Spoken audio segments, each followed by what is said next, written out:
Yo, yo, yo, welcome to Buttered Popcorn.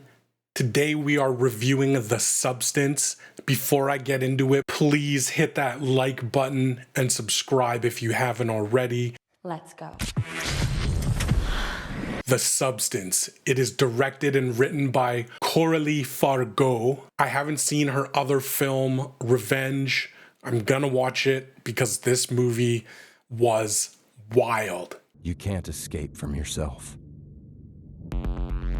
It's one of those movies that, as a filmmaker, it makes me want to make a film. It is starring Demi Moore, her best role ever, definitely. Margaret, Qualley, Dennis Quaid, one of his best roles. He's just absolutely nutty. This film is a horror, dark comedy, body horror about a fading celebrity who's played by Demi Moore. Her name's Elizabeth Sparkle, and she's this like workout guru, has her own show, and it was wildly popular. And now she's fading. She's maybe in her 60s, and her looks are fading, and she's just not the hot thing anymore. She overhears the producer, played by Dennis Quaid, talking and saying they need to find a replacement. They need to find a hotter, younger, sexier host. Demi Moore decides to take The Substance, which promises a younger, more beautiful, sexier version of yourself. And shit just goes crazy. This film was unbelievable. It was hard to watch sometimes, freaky, disturbing, disgusting, but very relevant to our world, especially Hollywood, celebrities, plastic surgery, not aging gracefully, and trying to do everything you can to hold on to your youth. Have you ever dreamt of a better version of yourself? Younger, more beautiful, more perfect. While pushing away our natural cycle of life. But I will say this, a Kardashian is not watching this film, because if they do, they're gonna fucking freak out and lose their mind. It's something that you're gonna definitely think about after you leave the theater. It's so relevant. It hits home to everyone.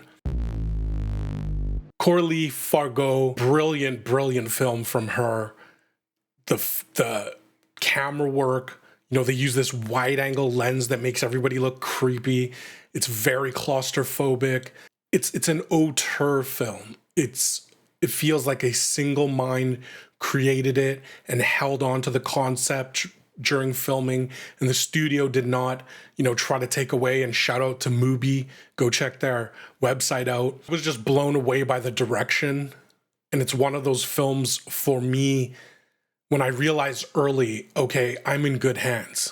I'm going to be taken through this journey, and it's not going to falter, and it's going to push it, and it's going to push the way I see films. It's one of those films for me as a filmmaker where I want to start writing. I want to make my own film, because it's just one of those like auteur driven, fully realized films that just hits you in so many ways. The acting was brilliant. What Qualley got out of Demi Moore, who definitely hasn't been in a lot of things, especially in the last, 10 years or more. A lot of films that I see these days, especially streaming films, you're like, it looks good.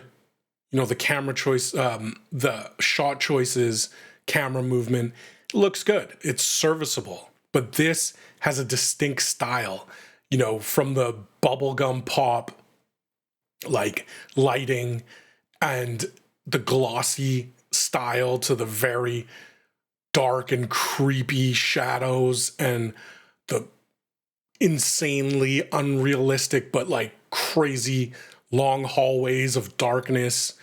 There's so many camera tricks and studio tricks that they use that just create this sense of isolation, of being a prisoner of your own mind.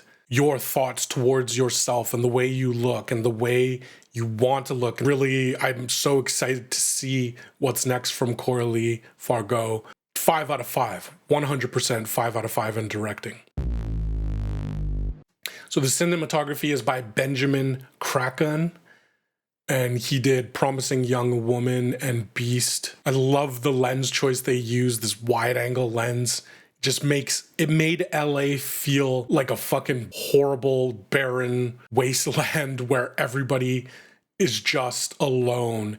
And I've never had a film make palm trees feel creepy and scary. The cinematography, the lighting, bubblegum pop style lighting that contrasts with these dark shadows of her apartment, of the washroom. Brilliant cinematography, brilliant camera movement. It's one of those films where you're just like, these filmmakers understand filmmaking, and it adds so much to the horror of it, because all the choices they made with lighting, with camera movement, with lens choices adds to the whole mind fuck of this film. For me, cinematography, 5 out of 5. Acting. Demi Moore's best film, hands down. I mean, you can tell that Demi Moore has had some type of plastic surgery or facial modulation or tucking or whatever, right? So this must be a personal film for her. Demi Moore played that role perfectly, and she was one of the hottest actors in her heyday. You know, she was that it woman. It must be such a personal film. She was so great. Really just hats off to her. I hope she wins an award. I would love her to win Best Actress. It was just such a good, like, powerful, crazy performance. Margaret Qualley. The substance. I'm Sue. Played the, younger, hotter, sexier, more energetic version, and she played her role really well as well. I would say that Demi Moore's character had more of the arc. Dennis Quaid was so, like, disturbing. He plays this, like, producer who's creepy and just... 50. Well, it stops. Annoying and disgusting, and he plays it so well.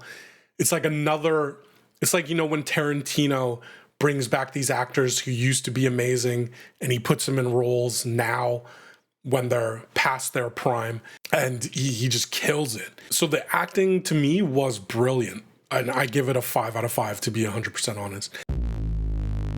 The script was brilliant. Like, it's one of those films where you think you know where it's going, but you don't really know, and you kind of know at the same time. And when you're watching it, you're like, oh God, I hope this doesn't happen. Like, where are you going with this? Because it just gets crazier and crazier and crazier. Balance is not working. Would you like to stop? Would you like to stop? Would you like to stop? Would you like to stop? I'm fine. I enjoyed, like, every second of it. I didn't look at my phone once. I didn't, you get this feeling in the film where you're like, I almost hope that it's over, because it got fucking crazy and brutal and squeamish. And, I love horror, and body horror for me is one of the hardest horror types to watch, because I get like, oh my God, like, I don't close my eyes, but it's not something that I enjoy. David Cronenberg obviously does it well. His son does it well. And this was just written so brilliantly. The pacing was so good. The character development was amazing. It's one of those films that takes the main idea. It starts in a certain place and it takes it beyond the ending. Like, it takes it to a final piece, and you can't imagine it going any further. And this is one of those films where you're like, oh my God. And it's like, it's strangely funny and weird and hilarious and cringe-inducing and horrible, horrific, like sad, you know, happy. Like it was literally every fucking emotion and really just blew me away. So 5 out of 5 in the writing.